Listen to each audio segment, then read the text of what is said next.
അത്തം പിറന്നതിനൊപ്പം തമിഴ്നാട്ടിൽ നിന്നുള്ള കച്ചവടക്കാർ തിരുനക്കരയിലെത്തി.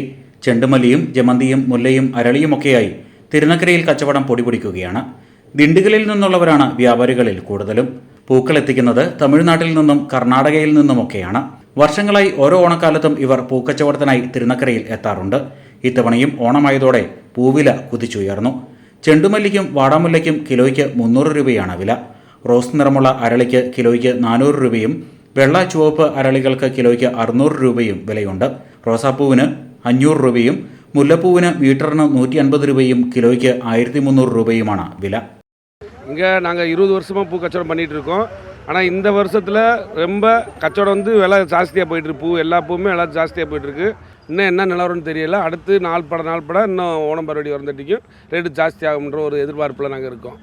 ரேட்டு கம்மியாக போனால் நாங்களே கம்மியாக போவோம். முன்னே வந்து பூ எடுத்து வந்து திண்டுக்கல் எடுத்தோம். இப்போ வந்து எங்களுக்கு பெங்களூரு மார்க்கெட்லேயும் ஒசூர் மார்க்கெட்லேருந்து பூ வருது. അങ്ങങ്ങ തോട്ടത്തിൽ പോയി തന്നെ ഞങ്ങൾ വാങ്ങിട്ട് വന്ന് ഇപ്പോൾ കൊടുത്തിട്ടിരിക്കോം. കേരളത്തിൽ അധിക മഴ പൂക്കൃഷിക്ക് വെല്ലുവിളിയായെങ്കിൽ തമിഴ്നാട്ടിലും കർണാടകയിലുമൊക്കെ മഴ കുറഞ്ഞതാണ് വെല്ലുവിളി ഉയർത്തിയത്. ഇതോടെ വിപണിയിൽ പൂവിന്റെ വരവ് കുറഞ്ഞു, വില കൂടി. ஒன்று வெள்ளம் இங்கே தான் கேரளாவில் தான் வெள்ளம். தமிழ்நாட்டில் ரொம்ப தண்ணிக்கு வந்து வறட்சி. அதனால் பூ வரத்து வந்து ரொம்ப கம்மியாக இருக்குது.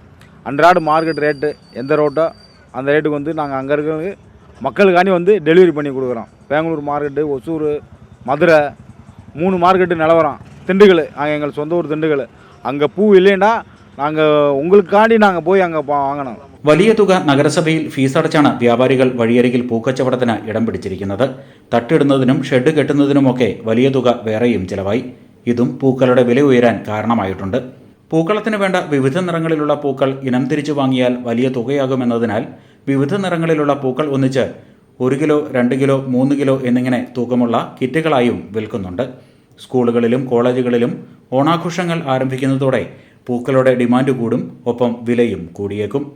എല്ലാ ഓണക്കാലത്തും കോട്ടയത്ത് ഏറ്റവും കൂടുതൽ തിരക്ക് അനുഭവപ്പെടുന്നത് തിരുനക്കരയിൽ തന്നെയാണ്. അതിന് കാരണം ഈ പൂക്കടകൾ തന്നെയാണ്. വരും ദിവസങ്ങളിൽ വ്യാപാരികളുടെ എണ്ണവും കടകളുടെ എണ്ണവും ഒക്കെ കൂടും.